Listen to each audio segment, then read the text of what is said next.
In today's show, a game that felt like the Blazers had no business winning quickly flipped into one they gave away. What a roller coaster in Orlando. Welcome to Locked On Blazers. Let's get into it.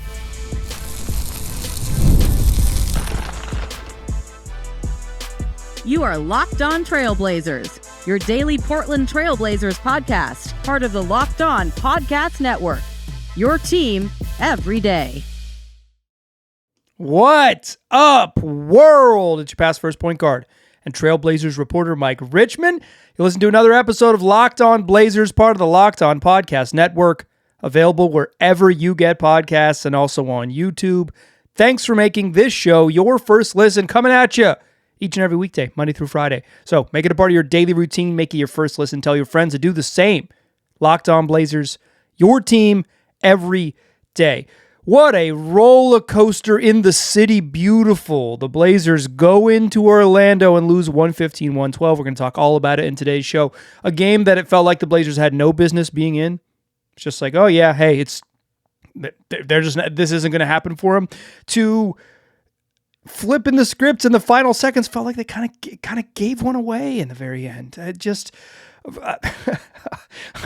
A real bummer that ends at the buzzer on a Desmond Bane buzzer beater. Bane couldn't make anything until the game was on the line, and then swishes an incredibly difficult one. Dude hasn't made three-pointers all season long. Hits the hardest one he takes all night to seal the Blazers' fate. Talk about that. Talk about Shaedon Sharpe finally having a capital G good game. Blazers have been waiting for this. Blazer fans have been waiting for this as well. Capital G good game. This was he just played well, and they really just need him to play well. We'll talk about that. Deni almost brought him home in the fourth quarter. We'll get into everything that happened in the last couple minutes. We'll start with our fastest recap in the West and touch on everything in between. Let's do what we do, though. Fastest recap in the West. Blazers down 2 after 1, down 3 after 2. They're down 3 at halftime, 59-56, right? This game is pretty much being played at Orlando's pace. The Blazers haven't sort of been able to impose their will. They haven't forced a ton of turnovers in this game. They're playing a ton of zone. The last 2 games against Miami and Orlando, the most zone they've played all year. The only other game that's sort of close is the game against Denver. This is clearly Splitters kind of leaning into this as another option for them. I don't think the zone was great in this game, but perhaps playing that zone means you don't get as much super duper pressure everywhere on the floor in the half court, and you don't force as many turnovers. But in theory, maybe you protect the paint, and you sort of teams that can't shoot like these Magic, you kind of maybe getting a little advantage there. But played at Orlando's pace, and then the third quarter happens, and the Blazers they don't have anything. Shaedon Sharpe had a nice third quarter. Nobody else did anything. Sharpe, I thought he was pretty aggressive right away, but the Blazers go 7 of 27 from the field in the third quarter. They're 1 of 11 from 3. And all of a sudden they're down 11 heading into the fourth. It just doesn't feel like their night. It really doesn't. And then it stays not their night. And the final 2.5 minutes are bonkers. Blazers down 9, 110-101, 2:32 left. Deni steps into a huge shot. Left wing, big old 3, cuts the lead to 7. It was a baseline drive from Tumani, swings out to, I believe it was Jeremy Grant in the corner. He comes back up to Deni Avdija at the left wing, and he kind of just says, we need to score. I'm stepping into this one. It really speaks to Deni, because to this point, I believe he scored his 18th point with 7 minutes left in the game, and I was like, yeah, it hasn't been a very good Deni game. He had at the time 18, 4, and 5. It really speaks to how good he's been this year that I'm like, oh, kind of it's not Deni's night. He's only going to finish this game with 18, 4, and 5. There's obviously 8 minutes left. He's going to do some more stuff. He did some more stuff, starting with this huge bucket. Cuts the lead to 6. Then next Blazers possession, Deni drives, gets fouled, splits a pair of free throws. Blazers miss a couple free throws down the stretch that they probably wish they had back. Deni's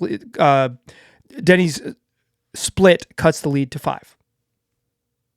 From down 9, you're now down 5, under a minute 30. Still going to need things to go your right. Stop, score, stop. Anthony Black misses a dunk. Magic guard Anthony Black misses a dunk. In a 5-point game with 90 seconds left, dude misses a dunk. I'm laughing. And the Blazers come the other way, and Deni hits a right wing three, like a huge three. So in the span of just under 2 minutes, like a minute 45, Deni Avdija has 2 threes and got to the free throw line. Like this is superstar stuff, right? Like give me the ball, I'm going to put you on my back. I'll talk more about Deni and the shooting stuff in a little bit, but like. Huge buckets. Magic come the other way. Desmond Bane misses a little pull-up midi. Blazers run off the mid-range, run off that mid-range miss. Right, you miss a jump shot sometimes when the floor isn't balanced, particularly a driving jump shot or even a layup. Worse, like you can give up rebounds and runouts, right? Because you don't have that good floor balance of just launching threes and running back.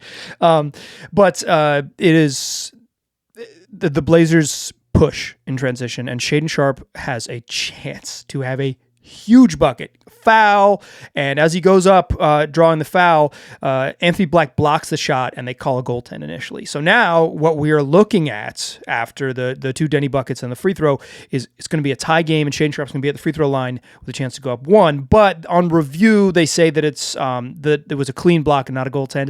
I think that's the right call. I think that's the right call. It was really close. I don't think it was clearly on the way down, but the reason they called it a goaltend is because you can review it. If you don't call it a goaltend, there's nothing to look at. So I think they err on the side of saying count it, review, right? Like that's just a sort of like the smart thing to do if you're a referee. I think they got it right. In any case, Shaedon Sharpe steps to the free throw line, 22 seconds left, splits a pair of free throws. He would have been shooting the go-ahead free throw there. Instead, he misses one, he makes one. Same with Deni with about, whatever that was, a minute 45 left. They're going to want those back, right? They're about to lose this game with a buzzer. You're going to want those free throws back. Shea splits them. Blazers take too long to foul. They just, it's like Jeremy Grant's guarding the ball, and they just let him, they get the ball back with 22 seconds left, and they foul with 11.7, half the timer off the clock. Didn't end up mattering, but that's bad process. Paolo Banchero steps to the free throw line, misses 2 free throws. Clank. First one caught a lot of rim. Clank, clank, clank, clank, clank. Second one just ugly shot. Left it short. Paolo Banchero's, he's like, I thought he was, broadly speaking, very good in this game. Missed his final 3 free throws. We will get to the next one he misses. Dude left the door open.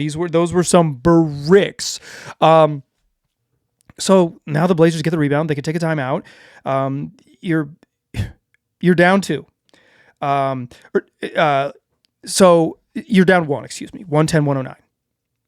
11 seconds left. Thiago Splitter gets to put his imprint on the game, and they run a freaking beauty. Jeremy Grant comes up like he's from the corner, like he's going to get a down screen and flash to the top of the key. Instead, he curls to the rim off that screen. Toumani Camara puts a perfect pass right there for him. Jeremy Grant skies, kind of dunk, layup, push into the rim as he's getting fouled by Paolo Banchero. Bucket counts and 1. Are you stinking kidding me? Hits the free throw, Blazers by 2. 10 seconds left, 10 and a half seconds left. Magic of the ball, 10.6. I don't think in that situation the Blazers need to run clock. That's not a run clock situation. You're losing. You need to score. The most important thing you can do is take the lead. I don't mind that quick hitter. I think that's the right call. The more you run clock, the more you're taking your opportunities away. I don't think the math works that way when you're trailing.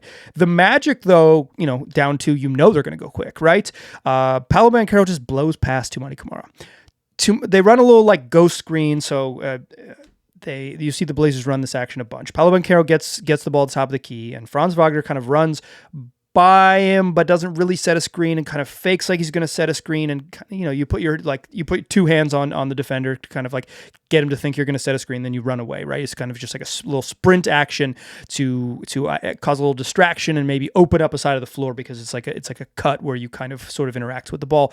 Toumani's clearly sending Paolo Banchero left, like he's angling him, he's weakening him, right? He's going to send him to his left hand, but he just gets a little bit off balance there with that ghost screen. Paolo just kind of jab steps him and goes left and then gets back into him right, scores at the rim. It's basically a dunk. It's like, I don't think he got the rim, but he scored right at the cup and got fouled. Toumani Camara has to make him shoot a jump shot there. Now you just got to play better defense. You have to make him shoot a jump shot there. Banchero scores. We're tied at 112. He goes to the free throw line to take a would-be go-ahead free throw, incredibly short. Paolo, my man! You got Brady Manick in your head. Blazers get the ball back. Tie ball game, 4.6 seconds. The most important thing you can do is take the final shot of the game. Drew Holiday gets the inbounds pass from Shaedon Sharpe, kind of feigns a little handoff, and he's going to drive to his left side and just throws the ball too far out in front of him, loses it. Paolo Banchero, he just basically hands the ball to Banchero. Magic get a steal. They take the timeout. They're going to get the ball back with 1.9 seconds left. Desmond Bane gets a pass moving to his right from the right wing, about 2 steps, maybe 3 beyond the 3-point line. He is 0 of 6 from 3, and he launches one. Cash, swish, Magic celebrate, Blazers lose. A game that they should have lost, down 9 with 2:30 left. That's a loss, right? You're on the road. It is what it is. And then a game that they should have won, up to with 11 seconds left. Have the ball with 4.5 seconds left and a chance to shoot the game-winning shot. Like from a game they had no business kind of being in to a game that it kind of felt like they gave away at the end. Let's talk about a little bit more about that, and I want to talk Deni and I want to talk Shaedon Sharpe in this to close the show. Join me in the second segment. First, let's talk FanDuel. The basketball season, you heard of it, the NBA, it's back, and there's no better place to get on the action than FanDuel, the official sports betting partner of the NBA. So you can bet on games in the way that you may be familiar with, money lines, point spreads, all that. But if you miss the start of the game, FanDuel it's got you covered in case you just want to ride the hot hand when you're watching. FanDuel has live bets on everything from who's going to score the next point to fourth quarter comebacks to who's going to win in a tie game with 4.6 seconds left when both teams are somehow going to get the ball. Plus, you can combine your live bets into a same-game parlay for a shot at an even bigger payout. And right now, FanDuel is giving new customers $300 in bonus bets when your first $5 bet wins. Find a bet you like, put $5 down on it, and you will get $300 in bonus bets to use across the FanDuel app. Head to FanDuel.com to sign up and play your game with FanDuel, the official sports betting partner of the NBA. Today's program also brought to you by the folks over there at Mint Mobile. If you're still overpaying for wireless, it's time to say yes to saying no. At Mint Mobile, their favorite word is no. No contracts, no monthly bills, no overages, no hidden fees, no BS. You can say yes to making the switch and getting premium wireless for just $15 a month. Mint makes it simple. All plans come with high-speed data and unlimited talk-to-text delivered on the nation's largest 5G network. You can even bring your own phone and keep your same number and contacts. Ready to say yes to saying no? Make the switch at mintmobile.com/lockedonnba. That's mintmobile.com/lockedonnba. Upfront payment of $45 required, equivalent of $15 a month. Limited time and new customer offer for the first 3 months. Only speeds may slow above 35 gigabytes on unlimited plan. Taxes and fees extra. See Mint Mobile for details. All right. So, man, what a bonkers roller coaster of a final 2.5 minutes that was. What a moment. I want to talk about Deni in a second, but let's start with Sharpe because the Blazers just been waiting for this game.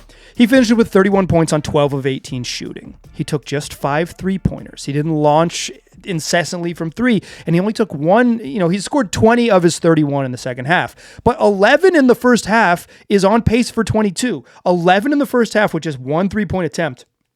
That's just much better process from Sharpe. He plays shooting guard in the NBA.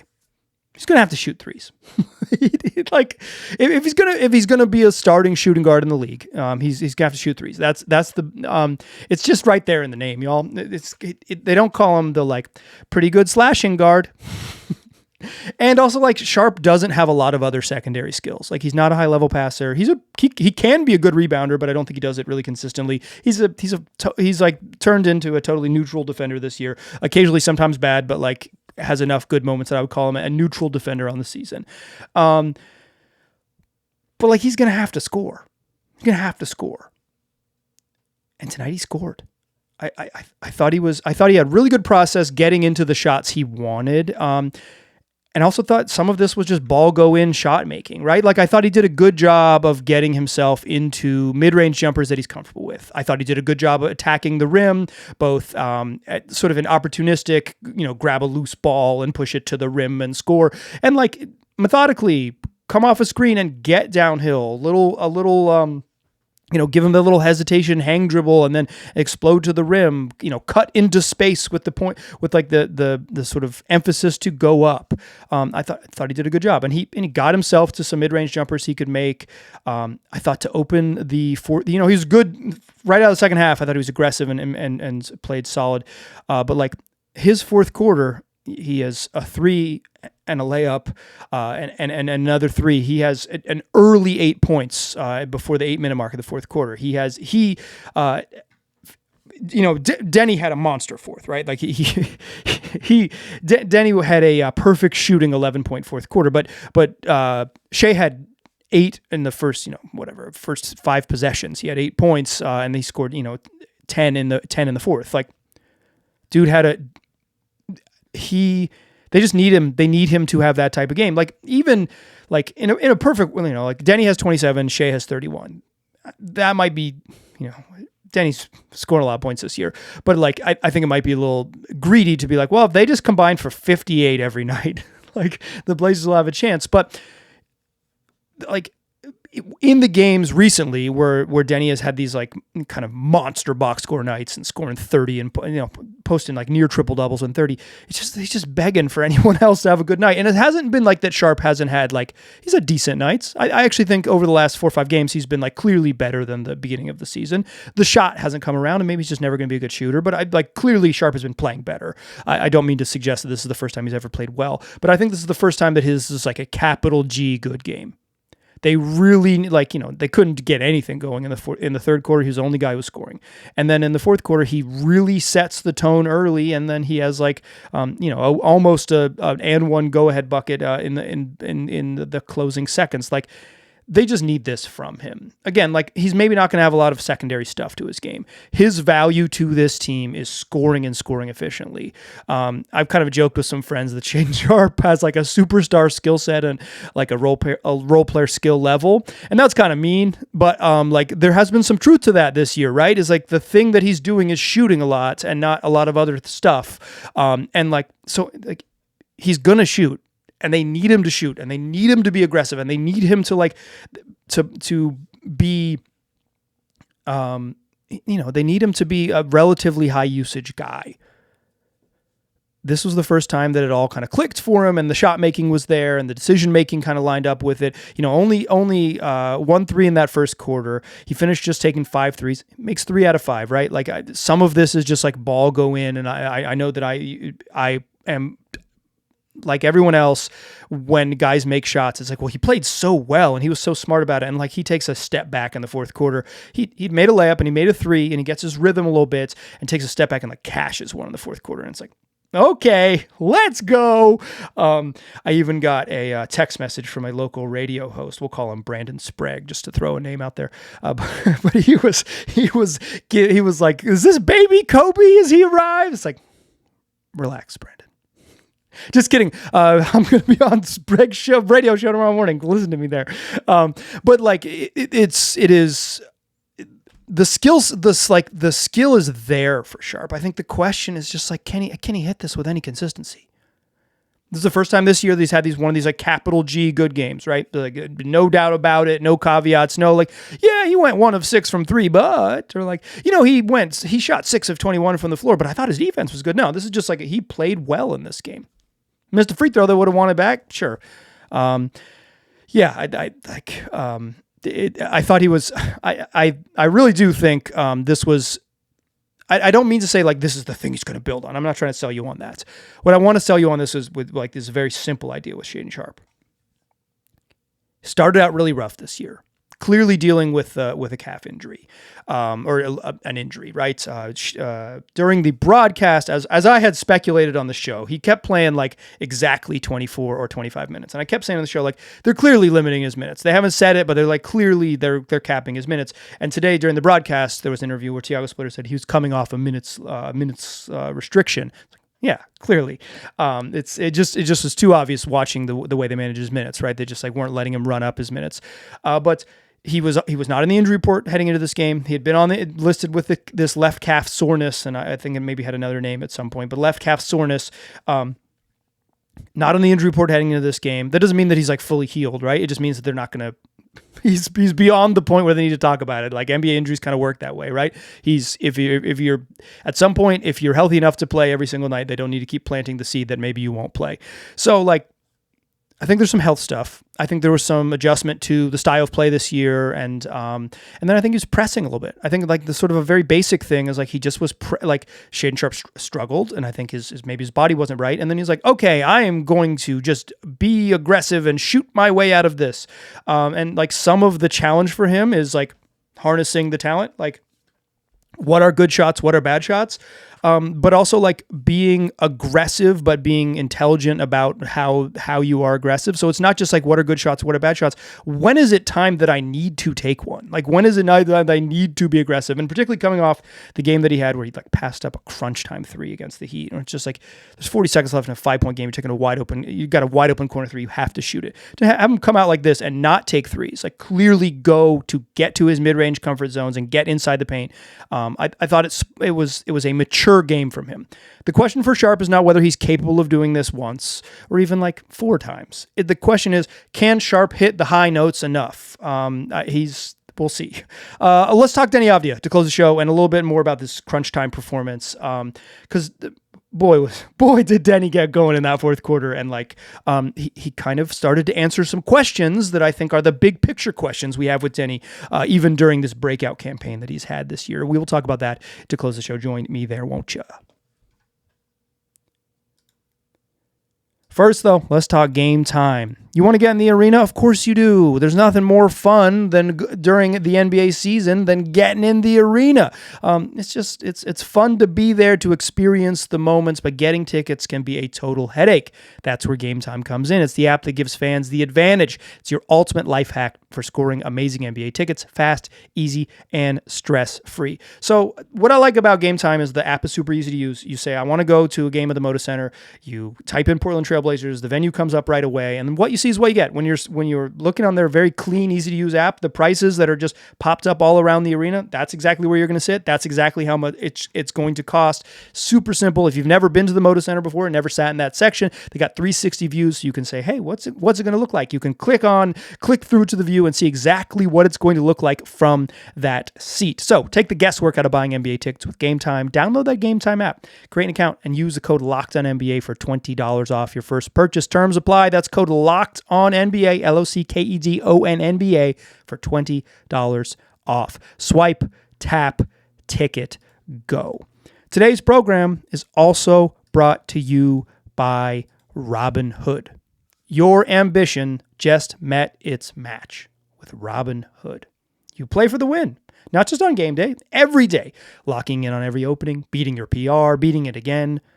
Channel that drive into your money. Robinhood puts you in control of your money. Trade stocks and ETFs, options, futures, and crypto all on one platform. You can now build and execute your own trades from a desktop with Robinhood Legends advanced tools, or take advantage of the new Robinhood strategies with a tailored portfolio managed by a team of experts. You expect more from yourself, expect more from your money. Get started today at Robinhood.com/yourmoney. Again, that's Robinhood.com/yourmoney.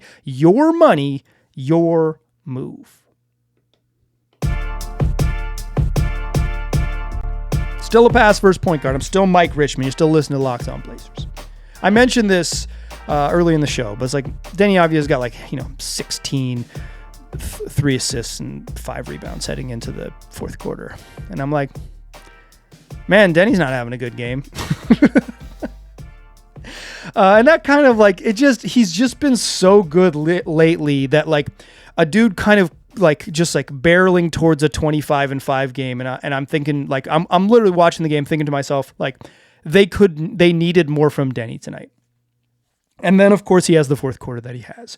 And he has a perfect shooting, 3 of 3, 2 of 2 from 3 of 3 from the floor, 3 of 4 from the free throw line, 2 assists, perfect fourth quarter.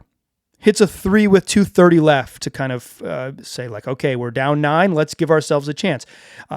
Hits another three with 45 seconds left to cut it to 2. A huge bucket. And the Magic, who haven't scored, they go about 2 minutes and 40 seconds without scoring, even a little bit longer, 2:50 in the fourth, to near the end of the game until basically Desmond Bane hits a buzzer beater with freaking no time left on the clock. He put the fear in them, right? Because Deni was so good, and he's been really good. And this, like, oh ho hum, 27, 5-5, oh, no steals, Deni, haven't taken an off night, right? But like, I think I've talked about on the show, I don't know, a week ago, less than.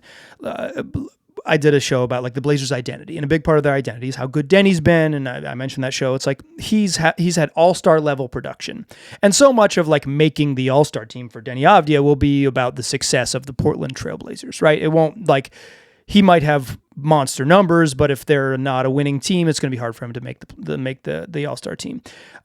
It'll help if they could turn some of these into wins. They've as they drop back to 5-5 and through the first 10. But like, yeah, I think if they stay right in this sort of like flirting at 500, Deni's going to have a puncher's chance. He's been great production-wise. He's been great. That's unquestionable. But I think part of the sort of the, whenever a guy hits a certain benchmark, the like sort of natural thing for some doofus who talks into a microphone is to talk about the next benchmark. It's like, can Deni be a number one option? It's like, well, he has been. Yeah. Okay. Let's move those goalposts. But it's, I think the question for Deni is, can he, like, in these one single possession, need a bucket type of games, does he have the type of skill set that allows him to score with the sort of like all eyes on you type of defensive approach, right? Like, does he have that type of skill set? And he's a slasher, right? And you can't just magically get to the rim every time. Now, Deni, about as well as anyone in the league, can sort of magically get to the rim. He's really good at it. He's a bulldozer, and he really plays like a wrecking ball, to mix metaphors. So there are times when, yes, when in crunch time he can, but like he doesn't have a ton of comfort in the mid range. That's like not his move. But in this game in particularly, I think he showed the flashes of what it looks like. He shoots the first three he took wasn't an easy three, right? But it's the right three, like, we need a bucket type of deep corner, like, I know my responsibility as the best scorer on this team is to shoot it here. And then the drive to the rim is kind of classic Deni. He does get a little space. He does that little over the top, like big dribble, and that sort of like over the top gather to draw a foul and get himself a little space. And he's like gigantic, and he moves so quickly. Like, he's just like, he draws fouls because of that size, right? And then he hits another huge three and kind of like steps into it with confidence. I know that it is a little bit simplistic to say, like, if Deni just plays the fourth quarters where he makes all his shots, like, yeah, that is maybe a little too reductive. But I will say this, like, the quest for Deni to take his game from being like, fringe all-star or whatever, he's been productive through the first 10 games and great, to like, true top tier dude is like scoring in crunch time. And tonight, when the game seemingly was out of reach, I guess you're listening to this the next day.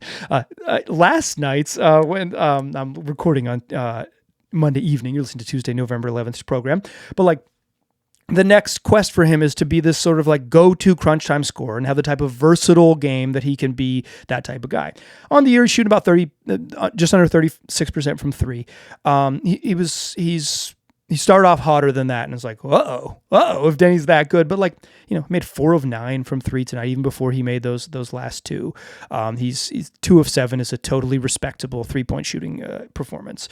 If Deni can be a confident off the dribble or just opportunistic catch and shoot shooter in these moments and become someone who is a reliable jump shooter. And he certainly is growing that way. But again, he's a slasher, and you want him to do what he does best. Growing, like, he just becomes like, that's the next step for him, right? Like, in the way that like Deni is remarkably consistent. I mean, he had that freaking game against OKC where it's like he couldn't make a shot to save his life. And then he made 5 of his final 6 shots and finished with like a nearly 30-point triple-double, right? Like, he is relentless and knows what he does. Like, he's the consistency with his production has really been there this year. It's not like that for Shaedon Sharpe where you're just like begging him to hit the high notes consistently. For like Deni, we're kind of moving the unfair goalpost even further forward. Is like, he's been so good this year. The next quest for him is, can he be like the sort of like, all right, 10 seconds left, give him the rock, we know he'll get something good type of player. If he isn't, still all-star level production. That's what he's been this year, right? If he is, it's just there is a level that, quite frankly, even like a month ago, I wouldn't have said that thought Deni could get to. The way he has played this year makes me kind of say like, while I might not say like, yeah, for sure he can be that. I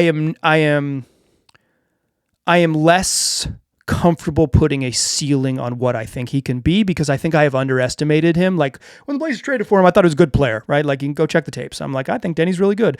I even said before he played a single game for the Blazers, I was like, he might be the best player on the team this year. And turns out he was. But like, I didn't think he would be as good as he has been this year. The level he has played over these first 10 games is a level I didn't think that he could hit like this. And now that he has, it has me kind of like peaking even further up there. Again, it's a big ask. It's probably an unfair ask for someone like me to do this after 10 games of the NBA season. And maybe unfair is fine. But I felt like watching this game and watching Deni hit big shots, and also being the guy you kind of want to take those big shots. It wasn't a very good Jeremy Grant game, and he's kind of cooled off after a really, really solid start to the year. And because Deni can pass and because he can get himself to the free throw line, you just like, he's going to be, for this team, it's going to be him or Drew, ball in his hands type of decision maker. In this game, Drew had 3 turnovers in the final 4 minutes. He had a tough one. You want the ball to be in Deni's hands. And if Deni can just continue to graduate to being like that dude, and so much of being that dude is really just comes down to jump shooting, then he's like, he goes from being like, yeah, he might be an all-star to being like just in another conversation. And I don't think I would have said that in, I was pretty complimentary of him if you listen to the program, but like the sort of like the next level stuff, I think we got a little peek at it. And again, I'm really talking about 2 3-pointers and quite frankly, overreacting to 2 3-pointers going in. But it got me thinking about like, if crunch time Deni becomes a thing, all bets are off. Probably shouldn't say that about the Portland Trail Blazers. No bets are on at any point. It's just straight up basketball stuff. No funny business. Actually, Locked On Blazers, mostly funny business. Tell your friends about the program. Quick programming note, dear listeners. I'm traveling this week. I'm going to be traveling later this week, and I'll be traveling back in the middle of next week across the country. So I'm still going to give you 5 shows. It's just the show that comes out on Thursday may be a little bit delayed, okay? So if you don't see one in your feed right away on Thursday, I apologize. I'm going to make it happen, but just a programming note, and I will remind you in tomorrow's program of that same deal, because, it's just... That's life. And I want to bring this to you, but just timing-wise, that is the way it's going to work out. Come back for more shows tomorrow. That's what we do 5 days a week, wherever you get podcasts, also on YouTube. I appreciate you listening. I'll talk to you soon.